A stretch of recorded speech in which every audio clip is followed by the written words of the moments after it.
HBO Max's brand new Yakuza crime drama Tokyo Vice extends that to serialized fiction. Created by J.T. Rogers, Oslo, and based on the 2009 memoir Tokyo Vice, an American reporter on the police beat in Japan by Jake Adelstein.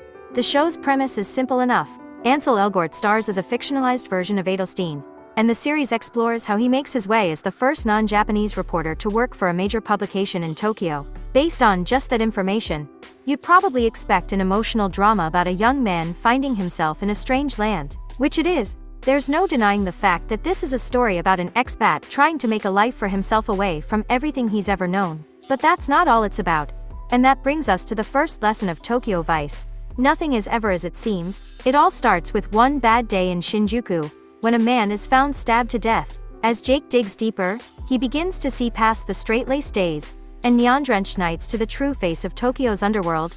Tokyo Vice's pilot was directed by Michael Mann, and it's exactly as good as you might hope for from the accomplished filmmaker. The story is tightly composed, with an abundance of nervous energy radiating from every scene. That tension and urgency are perfectly captured by Elgort in his performance. After the first episode, the pacing slows down a little, but the quality of the narrative definitely does not. That's when we start to learn about Jake's complicated relationship with his family. Familial conflict is a recurring theme in the show, with a number of characters who have chosen to cut off their family and their past in order to chase their dreams. The next two episodes, directed by Joseph Kaboto Latica, The Terror, actually manage to pull you deeper into the story, and by the time you get past episodes 4 and 5, which are helmed by award-winning director Hikari 37 Seconds, all you can think about is what's going to happen next. As the season progresses, you start to learn more about the various characters appearing in the show. Elgort might be playing the main protagonist, but he isn't the only one who puts on a brilliant performance.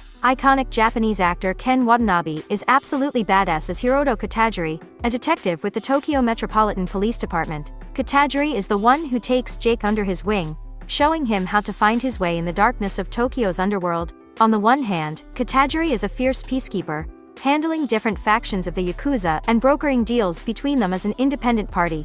On the other, he's a loving dad and husband who is determined to remain uncorrupted in a city where almost everything and everyone can be bought. It's quite clear from the beginning that Katajiri isn't interested in anything other than his sense of honor and duty. As Jake's mentor, he becomes a father figure to the young man. Tokyo Vice is a mystery, a thriller, a portrait of a city, and an emotional story about people who are just trying to live their lives on their own terms, any way they can.